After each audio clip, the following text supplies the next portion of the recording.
집회에 다 나오셔서 큰 은혜 받으시기 바랍니다. 할렐루야.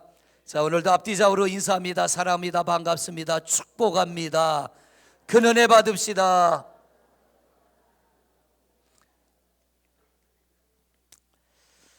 창세기 1장 1절부터 하나님의 창조가 시작이 됩니다. 저희들이 이제 DNA, 오늘이 4주차가 되는데, DNA가 뭐냐면 하나님의 유전인자, 하나님의 형상을 회복하자는 겁니다. 창세기 1장 1절부터 하나님께서 창조를 시작하시고 31절까지 보면 창조를 다 마치십니다. 그런데 하루하루 하나님이 창조를 하시고 난 후에 하나님이 하신 일을 하나님이 보시고, 하나님이 뭐라 그래요? 좋았더라. 6일째 되는 날 하나님의 형상을 닮아 그럽니다. 하나님의 형상으로 사람을 창조하시고는 심히 좋았더라. 사람을 빼놓은 창조는 그냥 좋은 정도였고, 모든 만물 창조 후에 하나님의 형상을 닮은 사람을 창조한 이후에는 심히 좋았더라라고 하는데, 이 심이라고 하는 단어의 의미는 더 이상 좋을 수 없다예요. 더 이상 좋을 수 없었다. 이 아름다운 세상에 하나님의 형상을 닮은 자녀들을 창조하고 그들이 하나님이 만드신 것을 누리며 살아갈 걸 생각하니까 하나님이 너무 좋았다는 거예요. 완벽한 창조였습니다. 부족함이 없습니다. 너무너무 인간들에게는 큰 축복의 선물이고 우리에게는 행복의 시작입니다. 그리고 하나님께서 인간을 창조한 후에 오늘 28절 말씀해 보니까 하나님이 뭐라고 그래요? 28절 다시 한번 읽을까요? 시작. 하나님이 그들에게 복을 주시며, 뭐를 주셨어요? 복을 주시며 그럽니다. 하나님은 인간을 지으시고요, 우리에게 제일 먼저 주신 것이 복입니다. 또 읽습니다. 하나님이 그들에게 이르시되 생육하고 번성하며 땅에 충만하라. 땅을 정복하라. 바다의 물고기와 하늘의 새와 땅에 움직이는 모든 생물을 다스리라 하시니라. 하나님의 뜻입니다. 이 땅에 인간을 만드실 때 하나님은 생육, 번성, 충만뿐만 아니라 하나님의 형상을 닮은 인간만이 할 수 있는 정복과 다스림, 그 은혜까지 우리에게 주셨습니다. 그리고 하나님께서 아담을 만드시고 혼자 사는 게 너무 외로워 보여서 어느 날 아담을 잠들게 하고 그 갈빗대를 뽑아서 하와를 만들어 줬어요. 아담이 잠에서 깨나 보니까 옆에 웬 예쁜 여자가 하나 있습니다. 그 하와를 본 순간 아담이 뭐라고 그래요? 이는 내 뼈 중에 뼈요 살 중에 살이라. 내게 있어서 가장 소중한 존재라는 거예요. 그런데 오지 말아야 될 불청객이 하나 찾아왔죠. 누구예요? 마귀, 사탄입니다. 이 사탄이 이 땅에 찾아와서 아담과 하와를 무너뜨리기 시작합니다. 그게 뭐냐면 하나님의 형상을 파괴시키는 거예요. 사단이 하와에게 먼저 도전합니다. 하와야, 하나님이 정말 이 땅의 모든 것을 다 먹지 말라고 했냐? 아니, 다 먹어도 되는데 동산 중앙에 있는 선악과는 먹지 말래. 왜냐하면 먹으면 죽을까 하노라 그럽니다. 죽을까 하노라. 하나님은 뭐라고 그랬어요? 정령 죽으리라. 정령이라는 단어의 의미는 내가 너희를 죽게 하겠다는 거예요. 내 말을 거역하고 선악과를 먹으면 내가 너희를 죽게 할 테니까 먹지 말라는 거예요. 근데 사단이 또 뭐라고 유혹을 합니까? 저거 먹으면 누구처럼 돼요? 하나님처럼 돼요. 여기서 하와는 갈등합니다. 저걸 먹고 하나님처럼 될 것인가, 아니면은 저거를 먹지 않고 이대로 살 것인가. 하나님은 먹으면 정령 죽는다고 했는데 하나님의 말이 진짜일까? 사탄의 말이 진짜일까? 여기서 갈등을 하다가 하와가 선택한 건 뭐예요? 사탄의 말이에요. 하나님의 말은 뻥이요, 사탄의 말이 진실이다. 엄청난 죄를 범하고 결국 하와가 하나님의 말은 거짓이고 사탄의 말을 진실로 인정하고 선악과를 따먹고 아담도 따먹어요. 그때 일어난 놀라운 변화 하나, 아담은 느끼지를 못하고 하와는 느끼질 못합니다. 정령 죽으리라. 그 말씀의 의미가 뭐냐면 하나님의 형상이 파괴되는 겁니다. 이 땅의 모든 하늘에 나는 새와 물속에 있는 물고기와 땅 위를 기어다니는 모든 짐승을 다스리는데 그 다스림의 힘이 어디서 나오냐면 27절입니다. 27절 같이 읽어봅니다. 시작.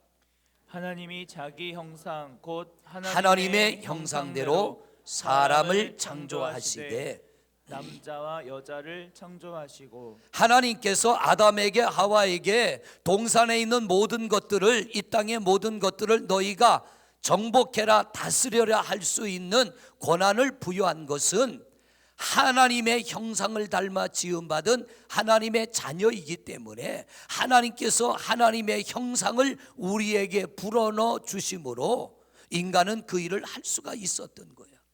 그것이 인간의 능력이라면 죄를 지어도 인간은 그 일을 할 수 있어야 됩니다. 그런데 사단의 말에 속아 죄를 지음으로 하나님의 형상이 파괴됐어요.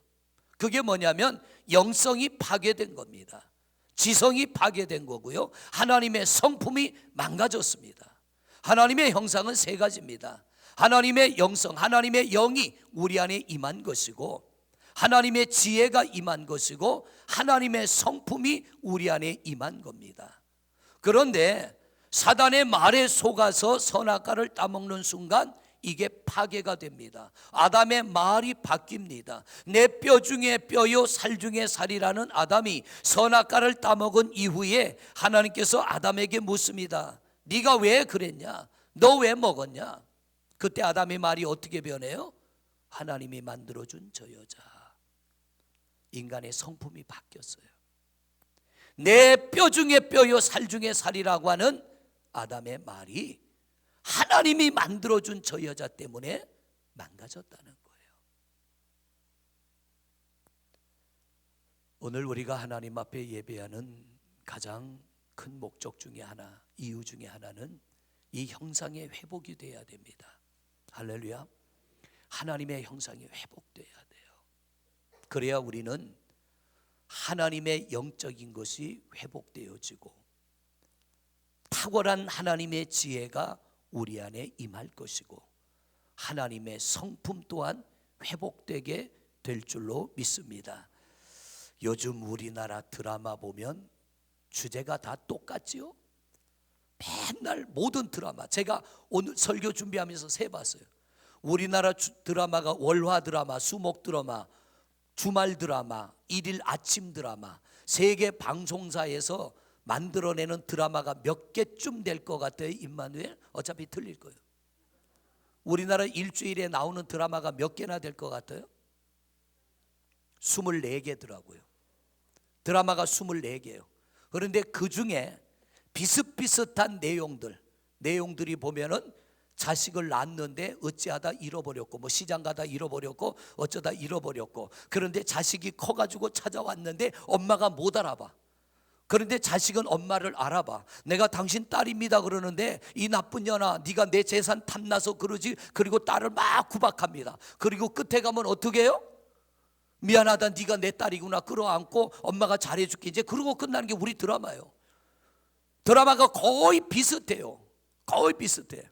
그런데 예전에는 어떻게 찾았는지 모르지만 요즘 드라마 보면 부모가 자식을 찾고 자식이 부모를 찾습니다. 그런데 찾아내는 네가 진짜 내 딸이구나, 당신이 내 엄마입니다 찾는데 한 가지 조사하는 게 있어요. 뭐 조사해요? DNA 유전인자 조사해요.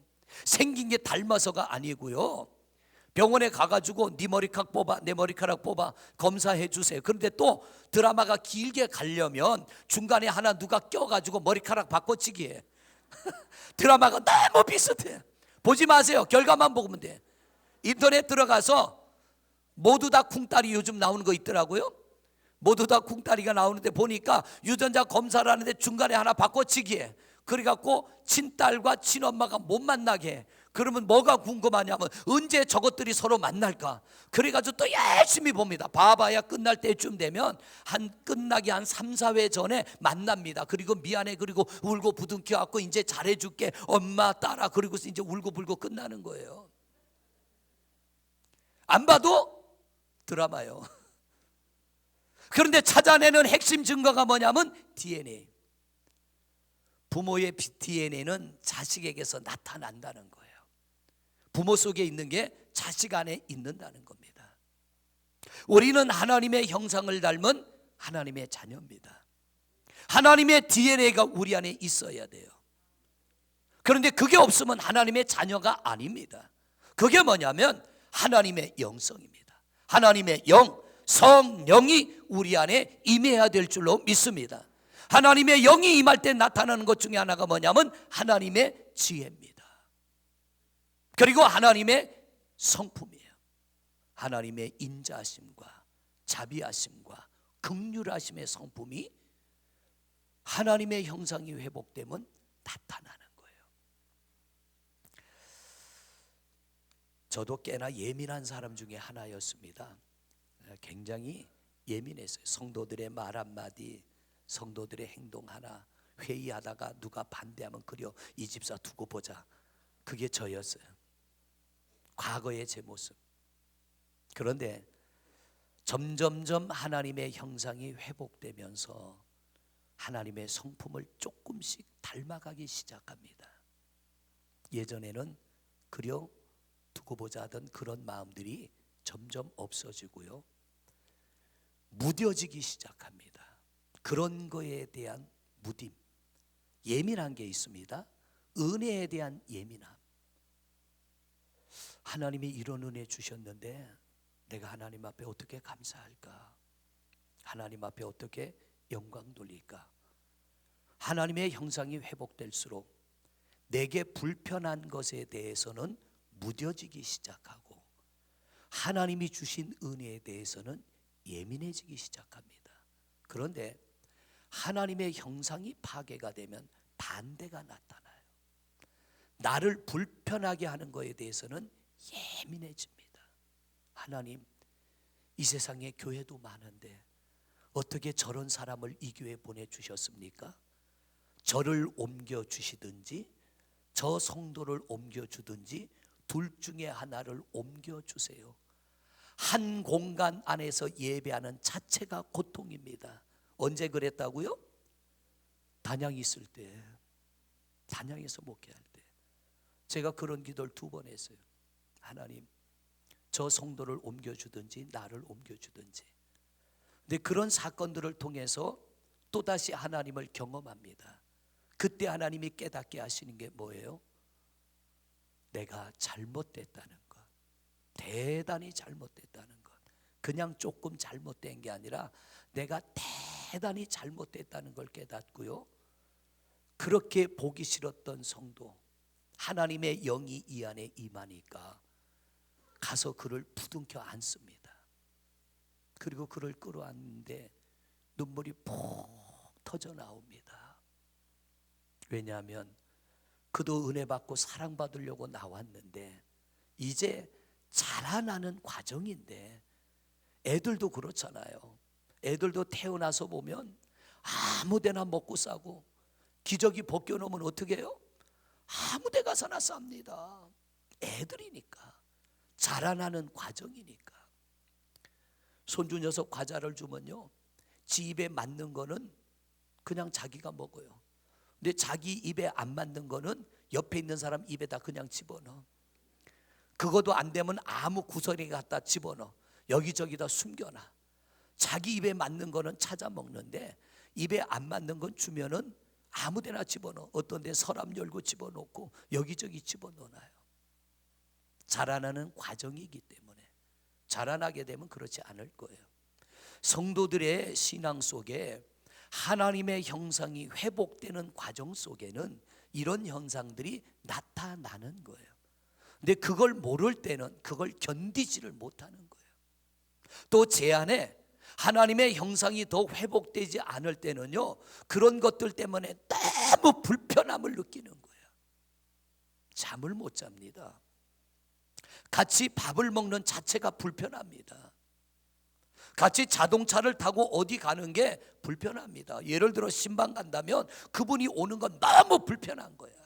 차라리 안 왔으면 좋겠는데 왜 또 왔지? 그런데 조금씩 하나님의 형상이 더 회복될 때 나타나는 현상이 뭐냐면 긍휼한 마음입니다. 하나님, 빨리 그 믿음이 성장되게 해주세요. 하나님의 형상이 회복되게 해주세요. 결국 외부적인 조건이 있지만 내부적으로 내가 하나님의 형상이 회복되면 외부적으로 나타나는 것들이 크게 문제가 되지 않는다는 거예요. 그런데 아무리 외부적인 환경과 조건이 좋아도요, 내 내면에 하나님의 형상이 회복되지 않으면 더 나은 걸 찾게 됩니다. 더 많은 걸 요구하게 됩니다. 결국 만족이 없는 삶을 살아간다는 거죠.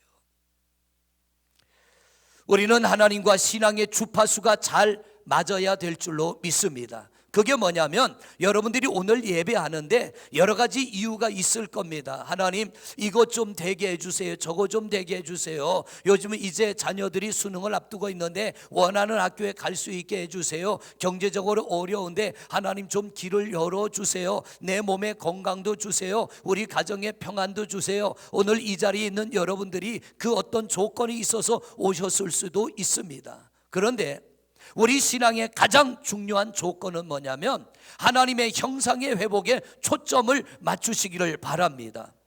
주파수가 맞아야 돼요. 큰 녀석이 결혼하기 전에 주말이 되면 차가 집에 세 대입니다. 제가 타고 다니는 차가 있고 큰 녀석 타는 차가 있고 막내가 타는 차가 있어요. 근데 우리 집에 키 열쇠 두는 자리가 한 자리입니다.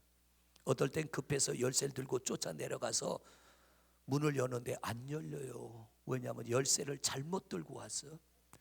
열쇠가 비슷비슷하니까 제가 타는 차 열쇠를 가져와야 되는데 비슷하니까 어떨 땐 막내 녀석 거 들고 내려와갖고 걔가 타는 차 열쇠를 가지고 아무리 제가 타는 차 앞에 가서 눌러봐야 열릴까요? 안 열릴까요? 안 열려요. 보면 이게 왜 안 열리지? 뭐가 잘못됐나고 보면 열쇠를 잘못 들고 왔어요. 그럼 또 쫓아 올라가가지고 제 키를 들고 오면 누르지 않아도 차 옆에 가면 지가 알아서 불이 번쩍 들어와요. 왜? 주파수가 맞다 이거죠. 그러면 버튼 누르면 문이 착 열립니다. 한 번은 제가 사무실에 앉아 있는데 우리 정정복 집사님이 밖에서 사무실 문을 여는 거예요. 제 사무실은 두 가지로 열립니다. 하나는 번호를 누르든지 아니면 지문 인식을 해놔서 제 지문을 갖다 대면 문이 철커덕 열려요. 요즘 많이 진화됐더라고요. 근데 사무실 안에 있는데 자꾸 밖에서 누가 문을 열어. 문을 여는데 안 되면 얘가 삐빅삐빅 하거든요. 그래서 문을 열고 나갔더니 정정복 권사님이요. 권사님 웬일이세요? 목사님 문이 안 열려요. 뭘로 여는데? 지문으로요. 아니, 내 지문을 인식해놨는데 왜 권사님 지문으로 문이 열려? 그러니까 내 지문으로 문을 여니까 권사님 지문으로도 문이 열리는 줄 알고 그걸 열고 앞만 긁어야 안 되지. 이게 맞아야지요. 자동차도요, 열쇠하고 자동차가 주파수가 맞아야 열립니다. 우리 목요일 날 여선교회하고 우리 속장님들 어디 갔다 왔어요? 남이섬. 관광버스가 한 대 지나가는데 중국말이 막 나오죠? 중국말이. 왜냐하면 옆에 지나가는 관광버스 무선 마이크와 우리가 타고 가는 차 무선 마이크 주파수가 똑같아가지고 옆에 차 무선 마이크로 가이드가 안내하는 게 우리 교회 차로 우리 차로다가 방송이 나오잖아요. 그리고 제가 할렐루야 그랬잖아요. 아마 그쪽 차에 할렐루야가 나왔을 겁니다. 주파수가 똑같아가지고. 하나님과 우리가 주파수가 맞아야 돼요. 할렐루야. 우리 예배 주파수가 맞아져야 될 줄로 믿습니다. 그게 뭐냐면 하나님 앞에 예배하는 우리의 목적 중에 하나가 뭐냐면 하나님의 형상이 회복되기를 원합니다. 오늘 성경에 보니까 하나님의 형상이 회복되면 나타나는 현상이 뭐냐면 정복의 현상이 나타나는 거예요. 지배와 다스림의 현상이 나타나는, 이게 뭐냐면 내가 지금 정복해야 될 문제가 있는데 힘이 없어요. 내가 다스려야 될 문제가 있어요. 그걸 다스릴 힘이 없어요. 하나님의 형상이 회복되면 이게 나타나는 거예요. 이게 이루어지는 거예요. 성경은 언제나 순서적입니다. 하나님께서 인간을 창조하시고 생육하라, 번성하라, 정복하라, 다스려라. 그런데 이 정복 다스림의 복을 주시기 전에 나타난 게 뭐냐면 하나님의 형상을 따라 인간을 지으시고 그럽니다. 하나님의 형상이 이 안에 있을 때 생육, 번성, 충만, 정복, 다스림의 은혜와 복이 임하게 될 줄로 믿습니다. 할렐루야. 그런데 하나님의 형상엔 관심이 없어요. 이런 것들을 이루게 하는 은혜가 내게 없이 하나님 이것 주세요, 이건 다른 말로 하면 종교 생활입니다. 마치 나무를 보고 비는 것처럼, 바위를 보고 비는 것처럼, 달을 보고 비는 것처럼 비나이다 비나이다와 똑같은 거예요. 하나님은 성경을 통하여 우리에게 깨달음의 은혜를 주십니다. 어떻게 하면? 구약시대는 에덴 동산에 있는 모든 새들과 물속에 있는 물고기와 땅에 있는 짐승을 다스렸다면, 오늘날 하나님의 형상이 우리에게 회복된다면 우리 삶 속에 일어나는 여러 가지들을 우리는 다스리며 지배하며 정복하는 은혜가 임하게 될 줄로 믿습니다. 그래서 하나님은 죄로 인하여 망가진 하나님의 형상을 회복시키기 위하여 우리에게 아주 귀한 선물을 주셨어요. 바로 자신의 아들 예수 그리스도. 죄 없는 아들에게 온 인류의 죄를 다 뒤집어 씌웁니다. 온 인류의 죄를, 여러분의 죄와 저의 죄와 우리의 지난날 과거의 죄와 앞으로 미래에 지을 모든 죄까지 전부 그 아들에게 뒤집어 씌우시고 십자가에 못 박혀 죽게 하셔요. 왜냐하면 하나님의 아들의 형상이 회복돼야 되니까. 죄 때문에 이게 깨어진 거예요. 예수님께서 십자가를 지시고 죽으실 때에 이 땅에 온 인류에게 주신 최고의 선물이 뭐냐면 죄사함입니다. 하나님의 형상을 파괴시킨 악한 사단의 죄가 흰눈 같고 양털 같게 깨끗하게 소멸된 줄로 믿습니다. 믿는 자에게. 사도행전의 제자들을 보면 너무 감동적이에요. 마태, 마가, 누가, 요한복음의 제자들과 사도행전의 제자들은 물론 그들을 통해 나타나는 하나님의 능력이나 역사가 대단하지만 그것보다 더 놀라운 게 뭐냐면 그들이 다니면서 복음을 전할 때 놀라운 역사가 일어났지만 더 놀라운 역사는 선을 행하는데 하나님의 형상이 회복되어져서 하나님의 능력으로 고통당하는 이들을 고통에서 벗어나게 하고 지옥 갈 영혼을 천국으로 인도하는데 그들에게는 상이 주어지는 게 아니라 지독한 고통이 찾아옵니다. 매를 맞고 감옥에 들어가야 되고 날마다 쫓겨다녀야 되고. 그런데 그들이 원망하지 않아요. 아무도 불평하지 않고요. 다른 제자가 순교하는 걸 보고 그 자리에 가서 내가 또 순교합니다. 또 다른 제자가 순교하는 걸 보고 또 다른 제자가 그 자리에 서서 순교를 합니다. 왜냐하면 하나님의 형상이 회복된 사람들에게서 나타나는 현상이라고 하는 겁니다. 오늘날 많은 성도들이요, 신앙에 대한 부담감을 많이 느낀다고 합니다. 특히 교회를 건축하면 성도들이 부담감을 느끼고 어떤 이들은 교회를 떠나기까지 한다는 거예요. 왜냐하면 하나님의 형상이 없이 하나님의 일은 부담이 됩니다. 저 역시도 마찬가지예요. 하나님의 형상이 회복되지 않는다면 이 목사의 자리는 어마어마한 부담의 자리입니다. 어마어마한 힘드는 자리입니다. 근데 하나님의 형상이 조금씩 회복될수록 이 목회의 자리는 행복이 되는 거예요. 기쁨이 되는 거고요, 소망이 되는 것이고 감사가 되는 자리예요. 여러분들도 마찬가지입니다.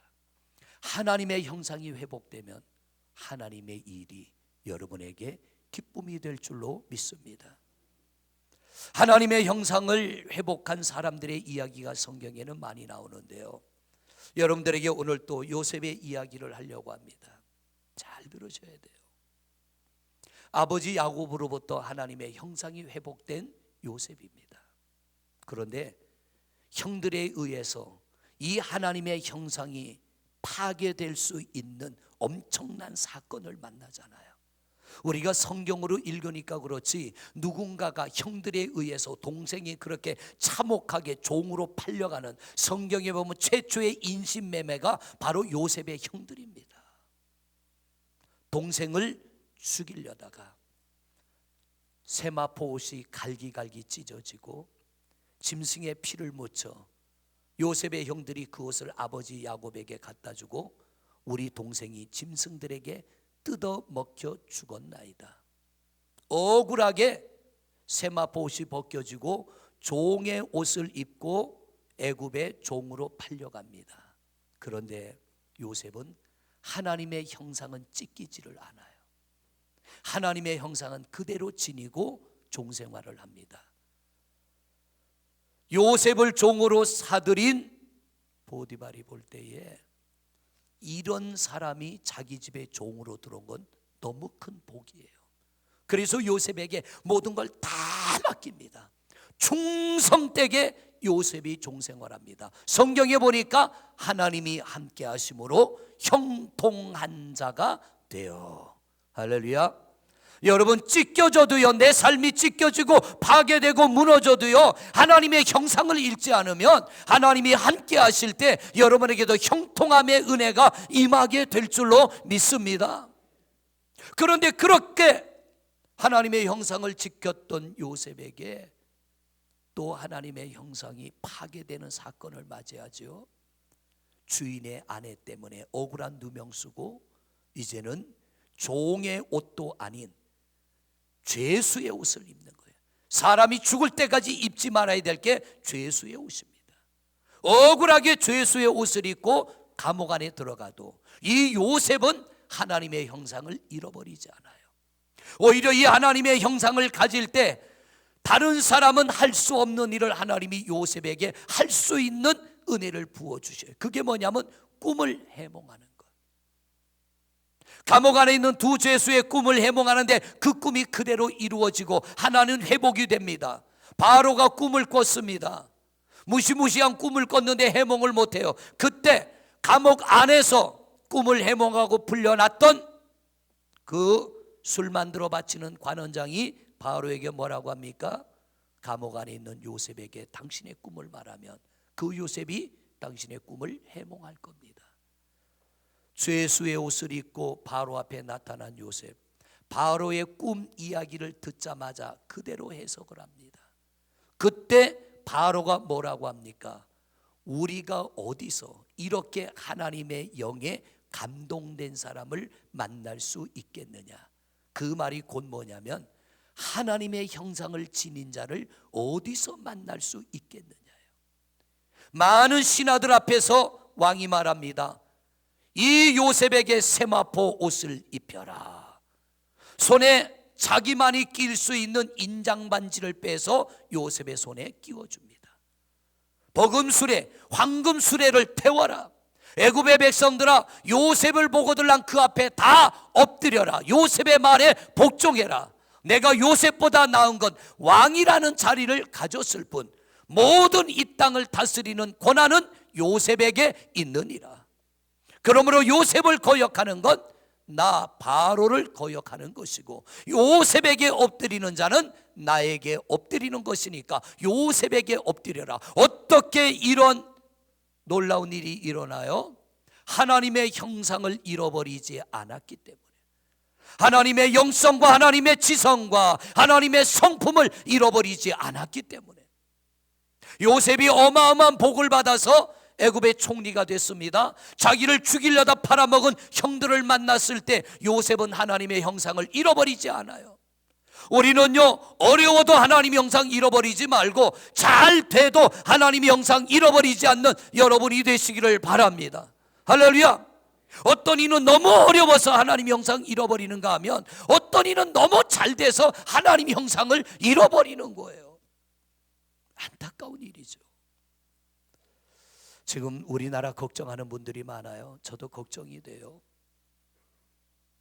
지난 목요일 날 우리 친구 목사님들이 모여서 같이 저녁을 먹으면서 얘기가, 이럴 때 좀 교회들이 확 모여져 가지고 나라와 민족을 위해 기도하고 그런 영적 지도자가 나와야 되는데, 이 나라에 교회, 큰 교회는 있지만 이 어려울 때에 사랑하는 성도들이여, 우리 여의도에 다시 한번 모입시다. 이런 영향력 있는 영적 지도자가 없다는 거예요. 왜 그래요? 큰 교회 목사님들이 자꾸 무너져 내려가. 영향력이 없어요. 지도력이 없어요. 안타까운 일이에요. 우리 교회 등록교인이 10만 명입니다. 어마어마한 거예요. 20만 명이다. 놀라운 겁니다. 그들이 자기들의 성도 반만 데리고 나와도 나라가 들썩들썩 할 텐데 그럴 만한 영향력을 잃어버렸어요. 사람은 너무 어려워도 하나님의 형상을 잃어버리는가 하면, 너무 잘 돼도 하나님의 형상 잃어버리는 거예요. 원하기는 성도 여러분, 우리 이렇게 열심히 신앙생활하면서 반드시 하나님의 형상이 여러분 안에 회복되시기를 축복합니다. 그런데 꼭 기억할 건요, 아무리 하나님이 내게 큰 은혜를 주셔도 우리는 그 형상을 스스로 무너뜨리는 성도가 되지 않기를 원합니다. 사단은 우리에게서 뺏고 싶은 게 하나예요. 건강이 아닙니다. 물질이 아닙니다. 세상의 권세가 아닙니다. 사단이 우리에게서 가장 뺏고 싶은 건 하나님의 형상입니다. 이것만 무너지면 다 무너지는 것. 이게 깨어지면 다 깨어지는 것. 반대로 내 삶의 환경이 다 깨져도요, 하나님의 형상, 영적인 것이 회복되어지고 지적인 것이 회복되어지고 우리의 성품, 하나님의 성품, 자비하심과 온유하심과 긍휼하심과 이런 형상들이 우리 안에 회복되어질 때 성령 하나님이 함께 하심으로 정복과 다스림의 역사가 일어나게 될 줄로 믿습니다. 그러므로 성도 여러분, 여러분 안에 정말 시급한 문제들이 많이 있겠지만 그것보다 더 중요한 게 뭐냐면 하나님의 형상의 회복이에요. 여기에 초점을 맞춰 여러분들이 신앙생활을 한다면 헌금을 드리거나 봉사를 하거나 충성을 하거나 기도를 하거나, 하나님, 제 안에 사탄에게 속아 빼앗긴 하나님의 형상이 회복되기를 원합니다. 우리가 이 믿음으로 하나님 앞에 예배하며 나간다면 하나님의 뜻이 망가진 하나님의 형상을 회복시키려고 아들 독생자 예수 그리스도까지 이 땅에 보내시고 그에게 모든 죄를 전가시켜 아들을 죽이기까지 우리를 회복시키려는 하나님의 그 거룩한 뜻이 여러분 안에서 이루어지게 될 줄로 믿습니다. 그렇게 되면 나타나는 현상이 뭐냐면요, 내가 낙심하고 포기할 수밖에 없는 상황 속에서도 우리는 흔들리지 않는 거예요. 사도행전 7장에 보면 스데반 집사가 예수 믿어야 구원받는다는 복음을 전할 때 사람들은 스데반 집사를 잡아다가 웅덩이를 팝니다. 사람이 하나가 들어갈 만한 웅덩이를 파고요, 그 웅덩이 위에 서서 돌팔매질을 해서 꼼짝 못하고 도망갈 데도 없는 웅덩이 속에 있는 사람을 향하여 무참하게 돌을 집어던집니다. 웅덩이 안에 있는 사람은 날라오는 돌을 피할 때도 없고 막을 때도 없어요. 온몸으로 다 맞아야 돼요. 스데반 집사가 예수만이 구원자라고, 예수 믿어야 죄 사함 받고 하나님이 그래서 예수 그리스도를 우리에게 보냈다라고 복음을 전할 때 이 스데반 집사가 웅덩이에 빠뜨려져서 돌에 맞아 죽어갑니다. 그때 스데반 집사는요 딱 두 마디 합니다. 하나님, 내 영혼을 구원해 주세요. 하나님, 저들의 잘못을 저들에게 돌리지 마옵소서. 엄청난 기도예요. 자기를 향하여 돌을 집어던지며 죽이는 그들을 향하여 하나님, 이들의 죄를 이들에게 돌리지 마세요. 그리고 잠들더라. 하나님의 형상이 회복된 성도의 모습이라는 것. 자, 오늘 말씀 마무리하려고 합니다. 여러분, 우리가 좀 예민해야 되는 게 있습니다. 은혜에 대해서는 예민해지십시오. 할렐루야. 내가 하나님으로부터 받은 은혜, 하나님으로부터 받은 사랑, 하나님으로부터 받은 복에 대해서는 좀 예민해지세요. 무뎌져야 될 게 있습니다.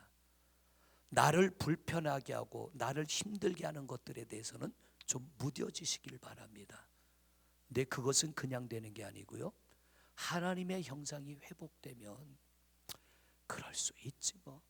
누가 좀 속을 뒤집는 얘기를 해도 그럴 수 있지 뭐. 내 삶이 찢어지는 것 같은 엄청난 일을 당해도 살다 보면 이런 일 저런 일 있을 수 있지 뭐. 하나님의 형상을 파괴시키지 않는다면 반드시 하나님의 오늘 28절의 언약의 말씀, 생육과 번성과 충만과 정복과 다스림의 역사가 여러분 속에 이루어지게 될 줄로 믿습니다. 이제 오늘부터 여러분은 예배할 때마다 여기에 초점을 맞추십시오. 주파수가 맞아야 됩니다. 그러면 하나님이 원하는 주파수와 하나님이 정해놓은 주파수와 우리 신앙의 주파수가 맞으면, 자동차와 내 열쇠의 주파수가 맞으면 문이 열리듯 신앙의 주파수가 맞으면 하늘문이 열리게 될 줄로 믿습니다. 그래서 예배 때마다 하늘문이 열려 우리 안에 기쁨이 임하시기를 소원하고, 여러분들이 목마르게 소망하는 것들을 하나님이 은혜 주심으로 인하여 다스리며 정복하며 이겨나가는 승리자들이 되시기를